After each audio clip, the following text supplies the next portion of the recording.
95% കോർപ്പറേറ്റുകളാൽ നിയന്ത്രിക്കപ്പെടുന്ന മാധ്യമങ്ങൾ അവരുടെ ഇംഗിതങ്ങൾക്കനുസരിച്ച് കാര്യങ്ങൾ നീക്കുന്ന സർക്കാരുകളെ വാഴിക്കാനാണ് നിരന്തരം ശ്രമിച്ചുകൊണ്ടിരിക്കുക. അവരുടെ കടങ്ങൾ എഴുതി തള്ളുന്ന, അവർക്ക് വേണ്ടി നികുതി ഇളവുകൾ ചെയ്യുന്ന, അവർക്ക് വിപണി കൈയടക്കാനുള്ള സാഹചര്യങ്ങൾ ഒരുക്കുന്ന സർക്കാരുകളെ അധികാരത്തിലെത്തിക്കാൻ അവർ ശ്രമിക്കും. അതിനായി കൃത്രിമമായി വാർത്തകൾ നിരന്തരം പടച്ചുവിടുന്നവരാണ് മുഖ്യധാര എന്ന് വിശേഷിപ്പിക്കപ്പെടുന്ന മാധ്യമങ്ങൾ. അവർ നമ്മുടെ തീന്മേശയ്ക്ക് മുമ്പിലേക്കും അടുക്കളയിലേക്കും നമ്മുടെ ഫോണുകളിലേക്കും തള്ളിത്തരുന്ന ഇത്തരം കല്ലുവെച്ച നുണകൾ സത്യമെന്ന് വിശ്വസിക്കുന്നവരാണ് മഹാഭൂരിപക്ഷം ആളുകളും. കൈവിട്ടു പോകുന്ന നിഷ്പക്ഷ മാധ്യമ പ്രവർത്തനങ്ങളുടെ ഈ കെട്ടകാലത്ത് EMSന്റെ ലോകം സെമിനാറിൽ മാധ്യമങ്ങളുടെ വർത്തമാനം എന്ന വിഷയത്തെ ആസ്പദമാക്കി നടന്ന സെഷന്റെ ഉദ്ഘാടനം നിർവഹിച്ചത് സഖാവ് M സ്വരാജ് ആണ്. ഇപ്പോൾ ഒരു മാധ്യമ പ്രവർത്തകൻ കൂടിയായിട്ടുള്ള അദ്ദേഹം പറഞ്ഞ വസ്തുതകൾ മേൽ സൂചിപ്പിച്ച മാധ്യമങ്ങളുടെ കരണത്തേറ്റ പ്രഹരം കൂടിയായിരുന്നു. സ്വതന്ത്ര മാധ്യമ പ്രവർത്തനം ഏറെക്കുറെ ഇല്ലാതായി കഴിഞ്ഞ ഒരു ദേശീയ രാഷ്ട്രീയ സാഹചര്യത്തിലാണ് നമ്മൾ ഈ വിഷയം ചർച്ച ചെയ്യുന്നത്. മുൻപ് അടിയന്തരാവസ്ഥ കാലത്ത് ദുർബലമായ ഒരു ചെറുത്തുനിൽപ്പിന് പോലും സന്നദ്ധമാകാത്ത ഇന്ത്യൻ മാധ്യമങ്ങളെ നിശിതമായി വിമർശിച്ചുകൊണ്ട് ഇരിക്കാൻ പറഞ്ഞപ്പോഴേക്കും മുട്ടുകാലിൽ ഇഴഞ്ഞവർ എന്ന് വിശേഷിപ്പിച്ചത് LK അദ്വാനിയാണെന്നാണ് വായിച്ചത്. എന്നാൽ പതിറ്റാണ്ടുകൾക്ക് ശേഷം അടിയന്തരാവസ്ഥ എന്ന് വിശേഷിപ്പിക്കാനാവില്ലെങ്കിലും അമിതാധികാര വാഴ്ചയുടെ ഈ ഘട്ടത്തിൽ വീണ്ടും ചരിത്രം ആവർത്തിക്കുന്നതിനാണ് സമകാലീന ഇന്ത്യ ഒരർത്ഥത്തിൽ സാക്ഷ്യം വഹിച്ചത്. എത്ര വേഗത്തിലാണ് വലതുപക്ഷ സ്വഭാവമുള്ള മാധ്യമങ്ങൾ വർഗീയ വലതുപക്ഷമായി മാറിയത് എന്നത് സമീപകാലത്തെ ഒരു 100 അനുഭവങ്ങളെങ്കിലും ഇക്കാര്യങ്ങളെ സംബന്ധിച്ച് നിരീക്ഷിക്കുന്നവരുടെ മനസ്സിലുണ്ടാവും എന്ന കാര്യം ഉറപ്പാണ്. നമ്മുടെ രാജ്യത്ത് കഴിഞ്ഞ ഒരു ദശാബ്ദത്തിനിടയിൽ എല്ലായ്പ്പോഴും എല്ലാവരും പരാമർശിക്കുന്നതാണ് കോൺഗ്രസിന്റെ ദേശീയ നേതൃത്വത്തിൽ നിന്നും BJPയിലേക്ക് നേതാക്കന്മാർ ഒഴുകിപ്പോയത് സംബന്ധിച്ച് അവിശ്വസനീയമായ പല കൂറുമാറ്റങ്ങളും അക്കൂട്ടത്തിലുണ്ടായിരുന്നു. അന്നും ഇന്നും അരുണാചലിന്റെ മുഖ്യമന്ത്രിയായ പേമ ഖണ്ഡു ഉൾപ്പെടെ ചിലതൊക്കെ അവിശ്വസനീയമാണ്. ഒരു സംസ്ഥാനത്തിന്റെ ഗവൺമെന്റ് കാലുമാറുന്നു, ഒരു വ്യക്തിയോ ഏതാനും ചില നേതാക്കന്മാരോ അല്ല, ഒരു ഗവൺമെന്റ് തന്നെ കാലുമാറുന്നതിന് നാം സാക്ഷ്യം വഹിച്ചു. ഒരു ഡസനിലധികം മുൻ മുഖ്യമന്ത്രിമാർ ഇങ്ങനെ ഒന്നിരുണ്ട് വെളുത്തപ്പോഴേക്ക് BJPയിൽ എത്തിച്ചേരുന്നതിനും സാക്ഷ്യം വഹിച്ചു. ഇത് കോൺഗ്രസിന്റെ നേതാക്കന്മാരെ വിലക്കെടുക്കുന്നതിൽ മാത്രം ഒതുങ്ങി നിന്ന ഒരു പ്രതിഭാസമല്ല. മഹാരാഷ്ട്രയിൽ നിന്ന് ഒടുവിലത്തെ കൂറുമാറ്റത്തിന്റെ അകമ്പടിയായി കേട്ട വാർത്തകൾ സൂചിപ്പിക്കുന്നത് 2 വഴികൾ തിരഞ്ഞെടുക്കാൻ മുൻപിൽ വെച്ചു കൊടുത്തു എന്നാണ്. ഒന്നുകിൽ മന്ത്രിയായി സത്യപ്രതിജ്ഞ ചെയ്യാം, അല്ലെങ്കിൽ ജയിലിലേക്ക് പോകണം. ED പോലെയുള്ള ഏജൻസികളെ അതിനാണ് ഉപയോഗപ്പെടുത്തിയത്.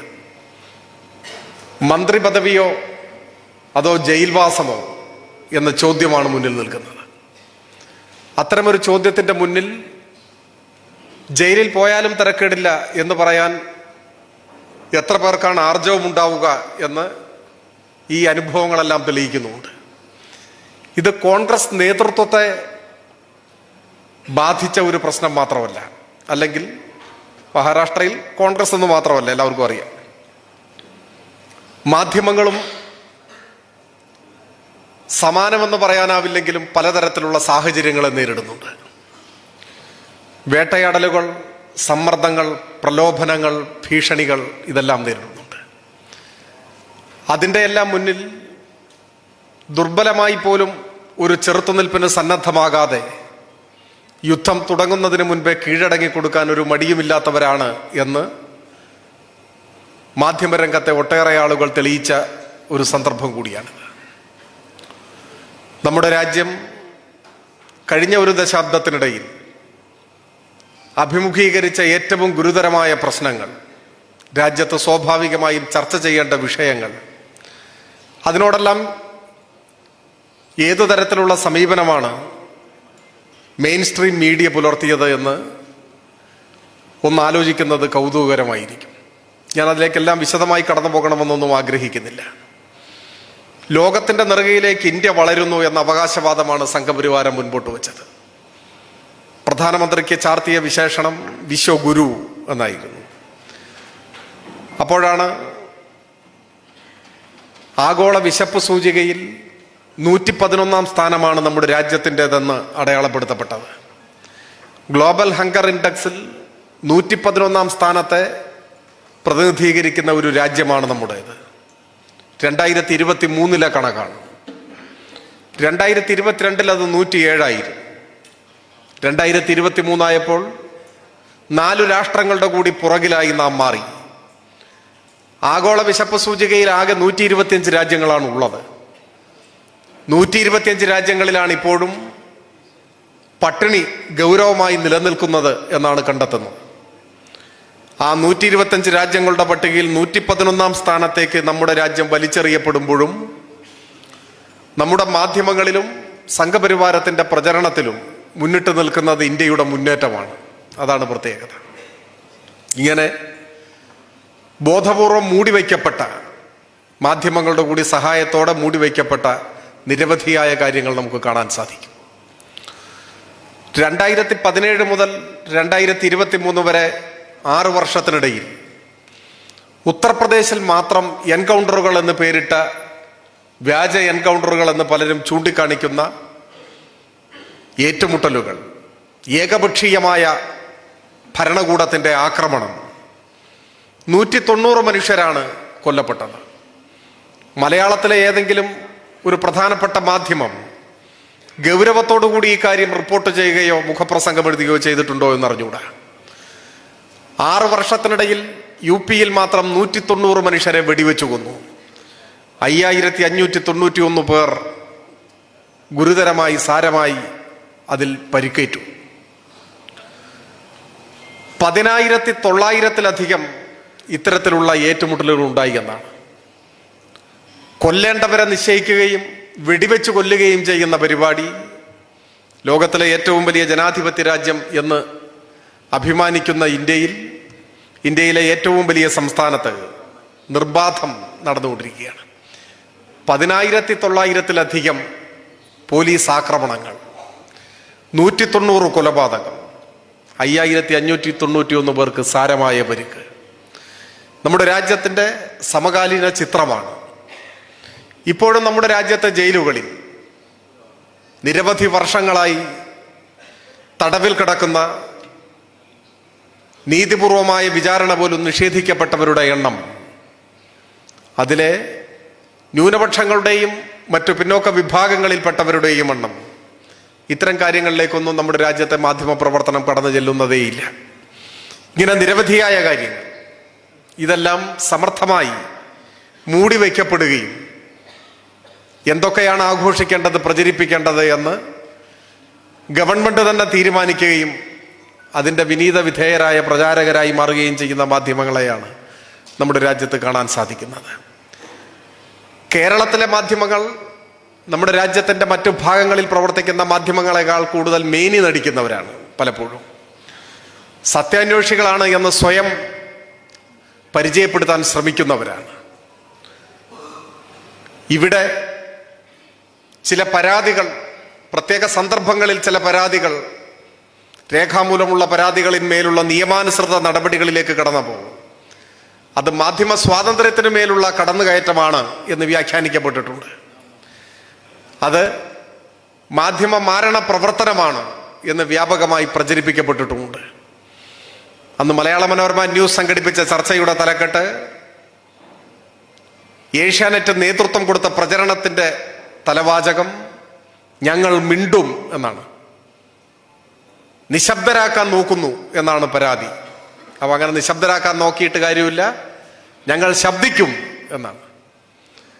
അതിനെക്കുറിച്ചാണ് വാദോരാതെ അവർ സംസാരിച്ചു കൊണ്ടേയിരിക്കുന്നത്. പക്ഷേ യഥാർത്ഥ അടിച്ചമർത്തലുകളെ നേരിടുന്ന ഘട്ടത്തിൽ ഞങ്ങൾ മിണ്ടും എന്ന് പറയാൻ ഇവർ തയ്യാറായിട്ടുണ്ടോ എന്നത് പരിശോധിക്കുന്നത് കൗതുകകരമാണ്. ജസ്റ്റിസ് ലോയയുടെ രക്തസാക്ഷിത്വം ആ ഘട്ടത്തിൽ നമ്മുടെ രാജ്യത്ത് അത് സംബന്ധിച്ചുള്ള ആശങ്കകളും ചർച്ചകളും ഉയർന്നു വന്നിട്ടുണ്ട്. അതിനെക്കുറിച്ചുള്ള അന്വേഷണാത്മകമായ റിപ്പോർട്ട്, സ്ഫോടനാത്മകമായ വിവരങ്ങൾ പുറത്തു വന്നത് നിരഞ്ജൻ ധാക്കലെ എന്ന മാധ്യമ പ്രവർത്തകന്റെ അദ്ദേഹം തയ്യാറാക്കിയ റിപ്പോർട്ടിലൂടെയാണ്. ദ വയറാണ് അത് റിപ്പോർട്ട് ചെയ്തതെന്ന് തോന്നുന്നു. പക്ഷേ കൗതുകകരമായ യാഥാർത്ഥ്യം നിരഞ്ജൻ ധാക്കലെ ദ വയറിന്റെ റിപ്പോർട്ടറായിരുന്നില്ല എന്നതാണ്. അദ്ദേഹം പിന്നെ ആരുടെ റിപ്പോർട്ടറായിരുന്നു? അദ്ദേഹം മലയാള മനോരമയുടെ മാനേജ്മെന്റിന്റെ കീഴിലുള്ള ദ വീക്കിന്റെ റിപ്പോർട്ടറായിരുന്നു. അപ്പൊ ദ വീക്കിൽ ജോലി ചെയ്തുകൊണ്ടിരുന്ന മാധ്യമ പ്രവർത്തകനാണ് നിരഞ്ജൻ ധാക്കലെ. അദ്ദേഹം വളരെ ക്ലേശിച്ച് തയ്യാറാക്കിയ റിപ്പോർട്ട് എന്തുകൊണ്ട് സ്വന്തം മാധ്യമത്തിലൂടെ പുറം ലോകം കണ്ടില്ല? അദ്ദേഹം ഒളിച്ചു കടത്തി മറ്റൊരു മാധ്യമത്തിന് നൽകിയതല്ല. സാധാരണഗതിയിൽ ഒരു മാധ്യമ സ്ഥാപനം ഇത്രമാത്രം പ്രാധാന്യമേറിയ ഒരു വിഷയത്തെക്കുറിച്ച് ഗൗരവതരമായ റിപ്പോർട്ട് തയ്യാറാക്കിയ മാധ്യമ പ്രവർത്തകനെ അഭിനന്ദിക്കുകയും അത് ജനങ്ങളുടെ മുൻപാകെ എത്തിക്കുന്നതിന് താല്പര്യം പ്രകടിപ്പിക്കുകയുമാണ് ചെയ്യേണ്ടത്. എന്നാൽ നിരഞ്ജൻ ധാക്കലെ അദ്ദേഹത്തെ നിരുത്സാഹപ്പെടുത്താനാണ്, ഇത് നീട്ടിക്കൊണ്ടുപോകാനാണ് മാധ്യമം ശ്രമിച്ചത്. ഞങ്ങൾ മിണ്ടും എന്ന് മിണ്ടാൻ മനോരമയ്ക്ക് ധൈര്യം ഉണ്ടായിട്ടില്ല. ഒടുവിൽ സ്വന്തം മാധ്യമത്തിലൂടെ ഈ റിപ്പോർട്ട് പുറം ലോകം കാണില്ല എന്ന് ഉറപ്പായപ്പോഴാണ് അദ്ദേഹം ആ റിപ്പോർട്ട് മറ്റൊരു മാധ്യമത്തിന് നൽകുകയും ദ വയർ അത് റിപ്പോർട്ട് ചെയ്യുകയും ചെയ്തത്. ഞാൻ സൂചിപ്പിച്ചത് കേരളത്തിൽ ഇപ്പോഴും ഞാൻ വിചാരിക്കുന്നത് ചില മാധ്യമങ്ങൾ സംസ്ഥാന സർക്കാരിനെതിരെ അതിനിശ്ചിതമായ വിമർശനങ്ങൾ ഉയർത്തുന്നത് എന്തൊക്കെ പറഞ്ഞാലും അവർക്കൊരു കാര്യത്തിൽ ഉറപ്പുള്ളത് കൊണ്ടാണ്. തിരിച്ചും നല്ലതുപോലെ തന്നെ ചിലപ്പോൾ വിമർശിക്കും, ചിലപ്പോൾ കടുത്ത ചില വാക്കുകളൊക്കെ ഉപയോഗിച്ചേക്കും എന്നല്ലാതെ അതിനപ്പുറത്തേക്കുള്ള ഒരടിച്ചമർത്തലും ഒരു പ്രതികാര നടപടിയും കേരളത്തിൽ ഒരു മാധ്യമങ്ങൾക്കും നേരെ ഉണ്ടാവില്ല എന്ന ഉറപ്പുള്ളത് കൊണ്ടാണ് ഇവിടെ ആവേശം കൊള്ളുന്നതും ഇവിടെ സത്യാന്വേഷികളായി നടിക്കുന്നതുമല്ല. യഥാർത്ഥത്തിലുള്ള അടിച്ചമർത്തലിനെയും പ്രതികാര നടപടികളെയും നേരിടാനുള്ള ധീരത മാധ്യമ പ്രവർത്തന രംഗത്ത് എത്ര പേർക്കുണ്ട് എന്നത് പരിശോധിക്കേണ്ടതാണ്. അതുകൊണ്ടാണ് അടിയന്തരാവസ്ഥക്കാലം ഞാൻ പറഞ്ഞത്. അടിയന്തരാവസ്ഥ ഘട്ടത്തിൽ ചില മാധ്യമങ്ങൾ ചെറുത്തു നിന്നു എന്ന് നമുക്കറിയാം. പക്ഷെ അവർ അടിച്ചമർത്തപ്പെട്ടിട്ടുണ്ട്.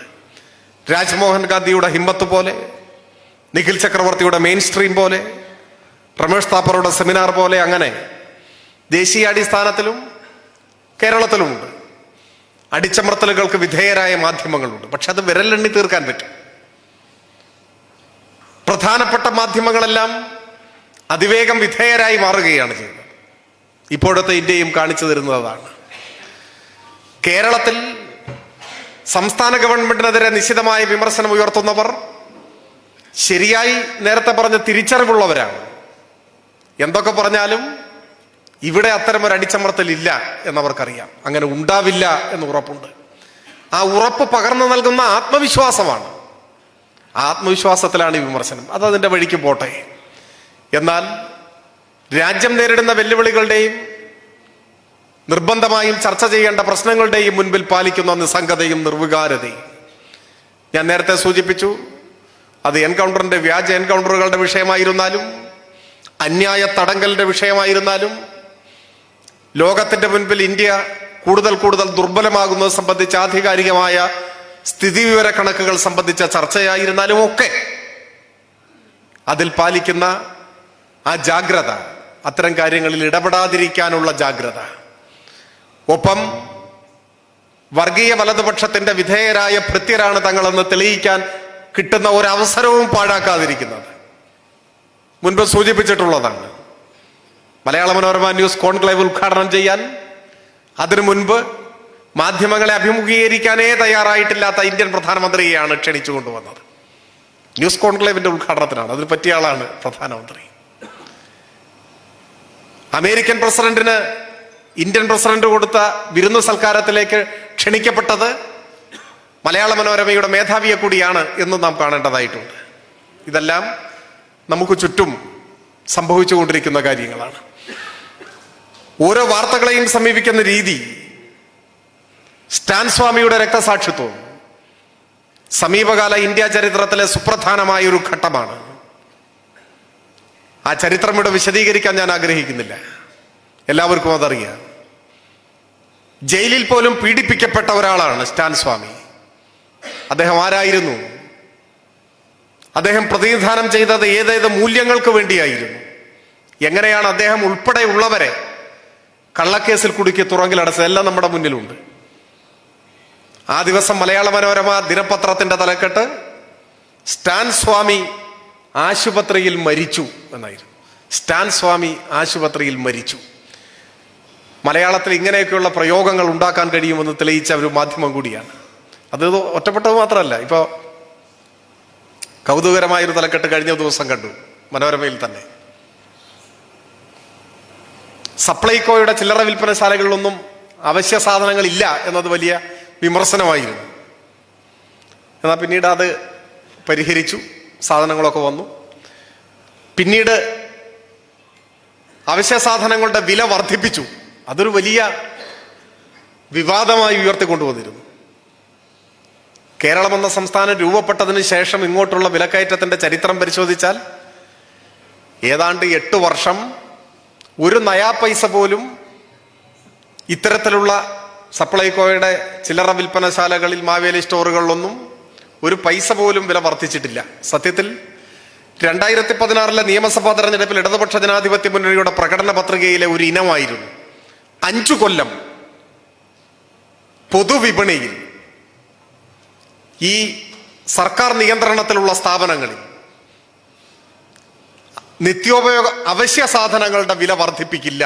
അതായിരുന്നു 14 ഇനം അവശ്യ സാധനങ്ങൾ. ഒരു മനുഷ്യന് ജീവിക്കാൻ അത്യാവശ്യമായി വേണ്ട 14 ഇനം സാധനങ്ങൾ, അതിലരിയും മറ്റ് പല വ്യഞ്ജനങ്ങളെല്ലാം ഉൾപ്പെടും. ഈ സാധനങ്ങൾക്ക് 5 കൊല്ലം വില വർദ്ധിപ്പിക്കില്ല. അതാണ് 2016 വാഗ്ദാനം. 5 കൊല്ലം ഒരു പൈസ പോലും കൂടിയില്ല. വാഗ്ദാനം പാലിച്ചു. ഗവൺമെന്റ് തുടർന്നും വന്നു. 6ാം കൊല്ലവും കൂടിയില്ല, 7ാം കൊല്ലവും കൂടിയില്ല. അത് കഴിഞ്ഞപ്പോഴാണ് കൂട്ടേണ്ടതായി വന്നു.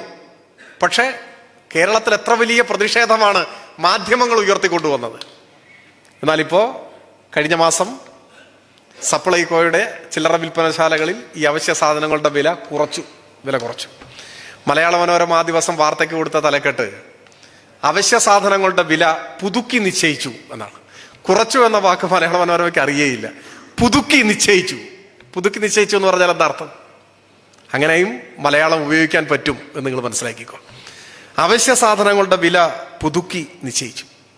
സമാനമായൊരു തലക്കെട്ട് വന്ദേ ഭാരത് ട്രെയിൻ കേരളത്തിൽ വന്ന സമയത്തായിരുന്നു. ആദ്യ ദിവസം വന്ദേ ഭാരത് വരികയാണ്. അപ്പൊ വന്ദേ ഭാരതിനെ പാടി പുകഴ്ത്തുകയാണ്. സാമാന്യന വേഗത്തിൽ പോകുന്നൊരു ട്രെയിനാണ്, നമ്മളൊക്കെ അതിനെ ആശ്രയിക്കുന്നതാണ്. ഞാനിപ്പോൾ അതിന് പോകാൻ നിൽക്കുകയാണ്. നമുക്കൊരു വിരോധവും വന്ദേ ഭാരതിനോടില്ല. എന്താണ് ആഗ്രഹം? കുറെ കൂടി വേഗതയിലുള്ള ട്രെയിൻ വേണം. അതാണ് കേരളയിലെ കുറിച്ചുള്ള ചർച്ചകൾ വന്നത്. വളരെ വേഗത്തിൽ യാത്ര ചെയ്യാൻ കഴിയണം, ആളുകൾക്ക് സമയം ലാഭിക്കാൻ കഴിയും. അപ്പൊ അതിനെക്കുറിച്ച് പറയുമ്പോൾ അത് വേണ്ട എന്ന് സ്ഥാപിക്കാൻ വന്ദേ ഭാരതിനെ കേരളയിലിന് പകരമായി പ്രതിഷ്ഠിക്കുക എന്ന ഉത്തരവാദിത്വം മാധ്യമങ്ങൾ ഏറ്റെടുത്തു. അപ്പൊ ആദ്യത്തെ സർവീസാണ് വന്ദേ ഭാരതിന്റെ. അപ്പൊ ആദ്യത്തെ സർവീസിൽ നിശ്ചയിക്കപ്പെട്ടതിനേക്കാൾ ഒരു ഇത്തിരി സമയം വൈകി. വലിയ കാര്യമൊന്നുമല്ല, 18 മിനിറ്റ് വൈകി. പക്ഷെ മനോരമ കൊടുത്ത വാർത്തയുടെ തലക്കെട്ട് 18 മിനിറ്റ് സമയവ്യത്യാസത്തിൽ വന്ദേ ഭാരത് എത്തി എന്നാണ്. വൈകി എന്ന വാക്ക് അന്നറിയില്ല മനോരമയ്ക്ക്. വൈകുമ്പോൾ അതിനെ സമയവ്യത്യാസം എന്നും വില കുറയ്ക്കുമ്പോൾ വില പുതുക്കി നിശ്ചയിച്ചു എന്നും എഴുതാം എന്നും ഭാഷയെ അങ്ങനെയൊക്കെ പ്രയോഗിക്കാമെന്നും നമുക്ക് പരിചയപ്പെടുത്തി തരുന്ന ഒരു മാധ്യമമാണ്. ഒരു മാധ്യമമല്ല, ഇതിന് ഏറിയോ കുറഞ്ഞോ ആണ് മറ്റെല്ലാ മാധ്യമങ്ങളും. ഇത്തരത്തിലുള്ള ഒരു ലോകത്തു കൂടിയാണ് നമ്മൾ ജീവിക്കുന്നത് എന്ന് നാം ചിന്തിക്കേണ്ടതായിട്ടുണ്ട്. പാർലമെന്റിന്റെ ഉദ്ഘാടനം നടക്കുന്ന സന്ദർഭത്തിൽ, പാർലമെന്റ് മന്ദിരത്തിന്റെ ഉദ്ഘാടനം നടക്കുന്നു. ഏതോ ഒരു അപരിഷ്കൃത സമൂഹത്തിലെ, ഒരു പ്രാചീന സമൂഹത്തിലെ ആരാധനാലയത്തിൽ നടക്കുന്ന ചടങ്ങിനെ അനുസ്മരിപ്പിക്കും വിധമാണ് ഒരു മതനിരപേക്ഷ രാഷ്ട്രത്തിന്റെ പാർലമെന്റ് മന്ദിരം ഉദ്ഘാടനം ചെയ്യപ്പെട്ടത് എല്ലാവർക്കും അറിയാം. ഇന്ത്യൻ ഭരണഘടനയെ സംബന്ധിച്ചും നമ്മുടെ രാജ്യത്തിൻ്റെ പൊതുവായി രാജ്യം ഉയർത്തിപ്പിടിക്കുന്നതെന്ന് കരുതപ്പെടുന്ന മൂല്യങ്ങളെ സംബന്ധിച്ചും അല്പമെങ്കിലും ധാരണയുള്ള ഒരാൾക്ക് വിമർശനം ഉയർത്താതിരിക്കാനാവില്ല. ആ ഘട്ടത്തിൽ മലയാള മനോരമയുടെ തലക്കെട്ട് സമർപ്പണം എന്നായിരുന്നു. സമർപ്പണം, അതാണ് തലക്കെട്ട്. മാതൃഭൂമിയുടെ തലക്കെട്ട് പുതിയ ഇന്ത്യ. ഏതർത്ഥത്തിലാണെന്ന് എനിക്ക് അറിഞ്ഞുകൂടാ. പുതിയ ഇന്ത്യ എന്നാണ്. ദേശാഭിമാനി അന്ന് കൊടുത്ത തലക്കെട്ട് ഇതല്ല ഇന്ത്യ എന്നായിരുന്നു. ടെലഗ്രാഫിന്റെ തലക്കെട്ട് 2023 BC എന്നായിരുന്നു. പക്ഷെ അത് കഴിഞ്ഞപ്പോൾ ടെലഗ്രാഫിന്റെ എഡിറ്റർ പ്രത്യേകിച്ച് ചുമതലകളൊന്നും ഇല്ലാതെ ഒരാളായി മാറുന്ന കാഴ്ചയാണ് നമ്മൾ കണ്ടത്. ഒറ്റപ്പെട്ട പ്രതിരോധത്തിന്റെ ശബ്ദം പോലും വളരെ വേഗം അടിച്ചമർത്തപ്പെടുന്ന അനുഭവം കൂടി നമ്മുടെ രാജ്യത്ത് നാം കണ്ടുകൊണ്ടിരിക്കുന്നുണ്ട്. ഇത്തരത്തിൽ സവിശേഷമായ യാഥാർത്ഥ്യങ്ങളെയാണ് ഇന്ത്യൻ മാധ്യമ ലോകം നമ്മുടെ മുൻപാകെ വയ്ക്കുന്നത്. എന്താണ് ഇതിൻ്റെ കാരണമെന്ന് പ്രത്യേകിച്ച് പറയേണ്ടതില്ല. നമ്മളെല്ലാം ഇന്ന് കേരളം പോലെയൊരു സംസ്ഥാനം, നല്ലതുപോലെ മാധ്യമ സാക്ഷരതയുള്ളവരാണ് ഈ സംസ്ഥാനത്തെ ജനങ്ങൾ എന്ന കാര്യത്തിലും സംശയമൊന്നുമില്ല. നോം ചോംസ്കിയെ പോലെയുള്ളവർ വർഷങ്ങൾക്ക് മുൻപ് ഈ കാര്യം ചൂണ്ടിക്കാണിച്ചിട്ടുണ്ട്. ലോകത്തിലെ മുഖ്യധാരാ മാധ്യമങ്ങളെ സംബന്ധിച്ച് അദ്ദേഹത്തിൻ്റെ വിമർശനം ആരംഭിക്കുന്നത് തന്നെ അവയുടെ ഏറ്റവും പ്രധാനപ്പെട്ട ദൗർബല്യം ഇടതുപക്ഷ വിരുദ്ധ മനോഭാവമാണ് എന്ന് നിരീക്ഷിക്കുന്നുണ്ട്. അതിൻ്റെ കാരണവും അദ്ദേഹം തന്നെ ചൂണ്ടിക്കാണിക്കുന്നുണ്ട്. എല്ലാവർക്കും അറിയാവുന്നതാണ്. ഇന്ന് മാധ്യമങ്ങളെ നിയന്ത്രിക്കുന്നത് കോർപ്പറേറ്റുകളാണ്, വൻകിട കോർപ്പറേറ്റുകളാണ്. 1983 ഒരു കണക്ക് അമേരിക്കൻ മാധ്യമങ്ങളിൽ 90% നിയന്ത്രിച്ചത് 50 കോർപ്പറേറ്റ് സ്ഥാപനങ്ങളാണ്, 50 കോർപ്പറേറ്റ് കമ്പനികളാണ് എന്നാണ്. എന്നാൽ പോയ വർഷത്തെ കണക്ക് അമേരിക്കയിലെ 90% മാധ്യമങ്ങളെയും നിയന്ത്രിക്കുന്നത് 6 കമ്പനികളാണ് എന്നാണ്. 6 കോർപ്പറേറ്റ് സ്ഥാപനങ്ങളാണ് എന്നാണ്. ബ്രിട്ടനിൽ 90% മാധ്യമങ്ങളെയും നിയന്ത്രിക്കുന്നത് 3 കമ്പനികളാണ്, 3 കോർപ്പറേറ്റുകളാണ്. കോർപ്പറേറ്റ് വൽക്കരണം ലോകമെമ്പാടും മാധ്യമങ്ങളുടെ നിയന്ത്രണം ഏറ്റെടുത്ത ഒരു കാലമാണ്. നമ്മുടെ രാജ്യത്തും സമാനമായ ചലനങ്ങൾ നാം കാണുന്നുണ്ട്. ഇപ്പം NDTVയുടെ ഒക്കെ ഉൾപ്പെടെ ഉദാഹരണങ്ങൾ സമീപകാലത്ത് തന്നെ ചർച്ച ചെയ്തിട്ടുള്ളതാണ്, ഞാൻ ആവർത്തിക്കുന്നില്ല. ഇന്ത്യയിലെ മാധ്യമ ലോകവും കോർപ്പറേറ്റ് നിയന്ത്രണത്തിന് കീഴിലാണ്. ഒന്നുകിൽ കോർപ്പറേറ്റുകൾ നിയന്ത്രിക്കുന്ന മാധ്യമങ്ങൾ, അല്ലെങ്കിൽ കോർപ്പറേറ്റുകളോട് ചേർന്ന് നിൽക്കുന്ന മാധ്യമങ്ങൾ. ഈ 2 വിഭാഗം മാധ്യമങ്ങളെയാണ് മുഖ്യധാരാ മാധ്യമങ്ങളിൽ നമുക്ക് കാണാൻ സാധിക്കുക. അതുകൊണ്ട് തന്നെ അവരുടെ രാഷ്ട്രീയ താല്പര്യങ്ങളെക്കുറിച്ച് കൂടുതൽ വിശദീകരിക്കേണ്ടതില്ല. സായിനാഥിനെ പോലുള്ളവർ മുൻപേ ചൂണ്ടിക്കാണിച്ചിട്ടുണ്ട്. അദ്ദേഹം ചൂണ്ടിക്കാണിച്ചത് ലളിതമായ ഒരു കണക്കാണ്. യൂണിയൻ ബജറ്റിൽ കോർപ്പറേറ്റുകൾക്ക് നീക്കിവെക്കുന്ന ഇളവ് പലപ്പോഴും 5-6 ലക്ഷം കോടിയാണ്. അപ്പോഴാണ് അദ്ദേഹം പറഞ്ഞത് ആ നീക്കിവെക്കുന്ന ഇളവിൻ്റെ, യൂണിയൻ ബജറ്റിലെ കോർപ്പറേറ്റ് ഇളവിൻ്റെ 1/7 ഭാഗം ഇന്ത്യയിലെ ജനസാമാന്യത്തിനായി നീക്കിവെക്കാൻ സർക്കാർ സന്നദ്ധമായാൽ പൊതുവിപണിയിൽ 1 കിലോഗ്രാം അരിക്കും ഗോതമ്പിനും 3 രൂപയായി കുറയും എന്നാണ് കണക്ക്. അത് ആധികാരികമായൊരു കണക്കാണ്. ഇന്ത്യയിലെ ഒരാൾക്ക് ഒരു വർഷം ആവശ്യമായി വരുന്ന ഭക്ഷ്യധാന്യത്തിൻ്റെ അളവും ഒക്കെ ആയിട്ട് ബന്ധപ്പെടുത്തിയുള്ള കണക്കാണ്. എന്ന് വെച്ചാൽ കോർപ്പറേറ്റുകൾക്ക് നീക്കിവെക്കുന്ന സാമ്പത്തിക സൗജന്യത്തിൻ്റെ 1/7 ഭാഗം ചെലവഴിക്കാൻ കേന്ദ്ര സർക്കാർ തയ്യാറായാൽ ഇന്ത്യയുടെ പൊതുവിപണിയിൽ 1 കിലോ അരിക്കും ഗോതമ്പിനും 3 രൂപയായി മാറും. അതിൻ്റെ മറ്റൊരർത്ഥം പിന്നെ ഇവിടെ പട്ടിണി മരണങ്ങൾ ഉണ്ടാവില്ല എന്നതാണ്. ലോകത്തിൽ ഏറ്റവും കൂടുതൽ ആളുകൾ പട്ടിണി കിടന്ന് മരിക്കേണ്ടി വരുന്ന രാജ്യങ്ങളിൽ ഒന്ന് ഇന്നും ഇന്ത്യയാണ്. അതാണ് ആഗോള വിശപ്പ് സൂചികയുടെ കാര്യം ഇവിടെ സൂചിപ്പിച്ചത്. അങ്ങനെ മനുഷ്യൻ പട്ടിണി കിടന്ന് മരിക്കുന്ന ഒരു രാജ്യത്തെ കോർപ്പറേറ്റുകൾക്ക് വേണ്ടി നീക്കിവെക്കുന്ന യൂണിയൻ ബജറ്റിലെ ഇളവിൻ്റെ 1/7 ഭാഗം ചെലവഴിക്കാൻ തയ്യാറായാൽ ഈ പ്രശ്നം പരിഹരിക്കാനാവും എന്നാണ് സായിനാഥ് ചൂണ്ടിക്കാണിച്ചത്. പക്ഷെ അതിന് തയ്യാറായിട്ടില്ല. ഇത് മോദി സർക്കാരിൻ്റെ മാത്രം പ്രശ്നമല്ല, കോൺഗ്രസ് ഭരിക്കുമ്പോഴും സമീപനം ഇത് തന്നെയായിരുന്നു. അതുകൊണ്ട് ഇന്ത്യയിലെ കോർപ്പറേറ്റുകളെ സംബന്ധിച്ചിടത്തോളം കോൺഗ്രസ് അധികാരത്തിൽ വന്നാലും BJP അധികാരത്തിൽ വന്നാലും അവർ സന്തുഷ്ടരാണ്. രണ്ട് ഗവൺമെന്റുകളുടെയും കീഴിൽ തങ്ങളുടെ താല്പര്യങ്ങൾ സംരക്ഷിക്കപ്പെടും എന്ന കാര്യം ഉറപ്പുമാണ്. ഈ കോർപ്പറേറ്റ് പ്രീണനത്തെ ഇന്ത്യയിൽ എതിർക്കുന്ന ഒരേ ഒരു കൂട്ടരേ ഉള്ളൂ. അത് ഇന്ത്യയിലെ ഇടതുപക്ഷമാണ്. അഥവാ ഇന്ത്യൻ ഇടതുപക്ഷത്തിന് നേതൃത്വം കൊടുക്കുന്ന CPIM ആണ്. അതുകൊണ്ട് നാളെ നടക്കുന്ന ഒരു തെരഞ്ഞെടുപ്പിൽ CPIM ഭൂരിപക്ഷം സീറ്റുകൾ നേടി ഇന്ത്യയിൽ അധികാരത്തിൽ വരും എന്നൊരു കോർപ്പറേറ്റുകളും പേടിക്കുന്നില്ല, നമ്മൾ തന്നെ പ്രതീക്ഷിക്കുന്നില്ല. പക്ഷേ ഇന്നുള്ളതിനേക്കാൾ കുറച്ചുകൂടി മെച്ചപ്പെട്ട ഒരു അംഗബലം ഇന്ത്യൻ പാർലമെന്റിൽ ഇടതുപക്ഷത്തിന് ഉണ്ടായാലോ, ഒരു വിലപേശൽ ശക്തിയായി മാറിയാലോ, അങ്ങനെ വിലപേശൽ ശക്തിയായി മാറുന്ന ഒരു വിഭാഗത്തിന്റെ കൂടി പിന്തുണയോടെ ഒരു ഭരണ സംവിധാനം ഇന്ത്യയിൽ അധികാരത്തിൽ വന്നാലോ, അങ്ങനെ വരുന്ന സന്ദർഭത്തിൽ ഈ കോർപ്പറേറ്റ് പ്രീണന നയങ്ങൾ ഇങ്ങനെ തുടരാനാവില്ല എന്ന് എല്ലാവർക്കും അറിയാം, കോർപ്പറേറ്റുകൾക്ക് പ്രത്യേകിച്ചും അറിയാം. അതുകൊണ്ട് ഇന്ത്യയിൽ തകർക്കേണ്ട രാഷ്ട്രീയ ശക്തി അത് ഇടതുപക്ഷത്തിൻ്റെതാണ്, അത് CPIM-ൻ്റെതാണ് എന്ന് തങ്ങളുടെ നിലനിൽപ്പിന്റെ കൂടി അടിസ്ഥാനത്തിൽ പരിശോധിക്കുമ്പോൾ കോർപ്പറേറ്റുകൾക്ക് വ്യക്തമാണ്. അതുകൊണ്ട് കോർപ്പറേറ്റ് മാധ്യമങ്ങൾ എപ്പോഴും സ്വീകരിക്കുന്ന രാഷ്ട്രീയ നിലപാട് ഇതിനനുസൃതമായിരിക്കുമെന്ന കാര്യം പ്രത്യേകിച്ച് പറയേണ്ടതില്ല. പലരും ആശങ്കപ്പെടാറുണ്ട്, എന്തുകൊണ്ടാണ് മനോരമ, ഏഷ്യാനെറ്റ്, മാതൃഭൂമി, മറ്റു പലരും ഇടതുപക്ഷത്തെ നിരന്തരം ഇങ്ങനെ ആക്രമിക്കേണ്ട കാര്യം എന്താണ്? ഇപ്പൊ ലോക്സഭാ തെരഞ്ഞെടുപ്പിൽ ഒരു വലിയ പരാജയം ഉണ്ടായി കേരളത്തിൽ ഇടതുപക്ഷത്തിൽ. മാധ്യമങ്ങളുടെ നേതൃത്വത്തിലുള്ള ആക്രമണം ഇപ്പോഴും തുടർന്നുകൊണ്ടിരിക്കുകയാണ്.